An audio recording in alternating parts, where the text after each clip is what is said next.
Merci Antoine, la parole va être à Jean-Baptiste. J'ai traité le sujet. Amis de tous, amis de personne, parapositive. Et tu disposes de 5 minutes. 5 minutes? Oh là là! Autant vous le dire tout de suite, je ne suis pas vraiment du genre à être ami de tout le monde. S'il existe des êtres doués d'une personnalité supranormale, des génies qui possèdent entre autres la faculté d'être amis avec n'importe qui, je n'en fais pas partie. L'Assemblée ici présente se composant majoritairement de deux types de personnes, ceux qui ne me connaissent pas, ceux à qui je ne parle pas, vous le confirmera. Ce sujet, amis de tous, amis de personne, vous l'aurez bien compris, ne me concerne donc qu'à moitié. Alors me direz-vous, pourquoi avoir choisi de traiter ce sujet et pas un autre?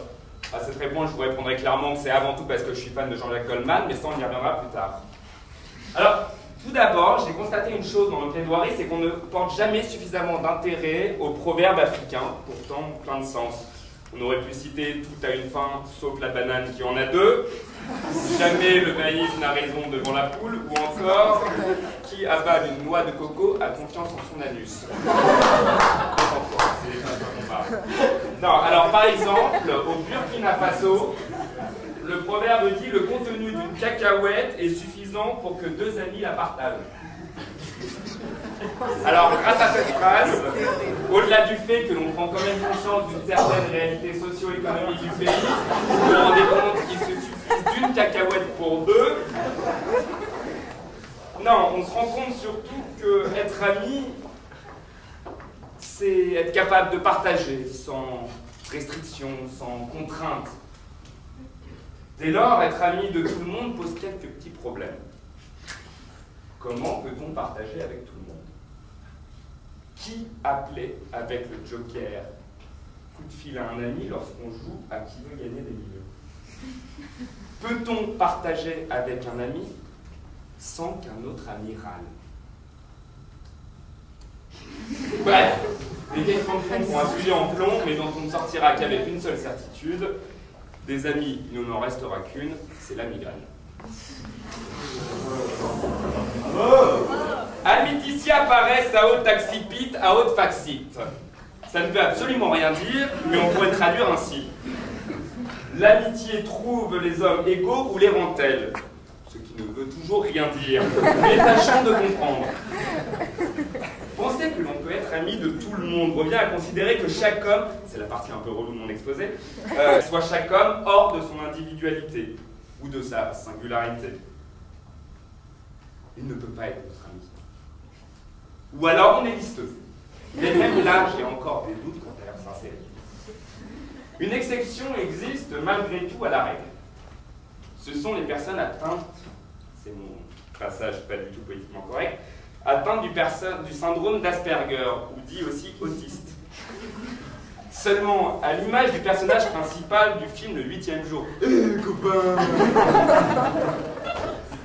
Cette volonté de se dire ami de chaque personne rencontrée est en fait le symptôme d'un dysfonctionnement socio-affectif. Trouble que l'on peut retrouver notamment chez les érotomanes, les personnes n'ayant aucune personnalité, les psychopathes et les membres d'associations nulles mais à forte visibilité. Radical. Non. Je vous dis, être ami de tous, c'est être ami de personne. Prenons l'exemple de cette grande dame hollandaise qui, moyennant quelques euros, vient à domicile, qu'on aime pétrir de ses mains avant de l'enfourner goulûment dans son orifice, objet de désir inavouable, dans sa légère robe orange qui fait fantasmer tous les hommes et que l'on imagine lubriquement prise entre deux tranches de pain, j'ai nommé la mimolette. Non mais la mimolette ne peut pas être l'amie de tout le monde, elle ne peut pas être partagée, enfin, ça serait bien trop risqué, on n'en aurait plus pour nous, je vous le dis, on ne peut pas être ami de tous, on est ami de personne. L'histoire du Parti Socialiste, à l'époque fort jaloux du Parti Communiste et de leur fameuse blague, pourquoi Lénine n'aimait-il pas la montagne? Parce qu'il y avait trop de ski. Et d'ailleurs, la preuve même qu'on ne peut pas donner le titre d'ami à tout le monde. Alors, tandis qu'au PC, les partisans s'appellent tous camarades, Les éléphants du Parti Socialiste ont longuement planché sur la question et sont arrivés à cette conclusion: nous allons nous appeler tous des amis. Sans compter sur Jean Jaurès qui est monté au créneau en disant « je ne suis pas d'accord, on m'appellerait l'ami Jaurès ».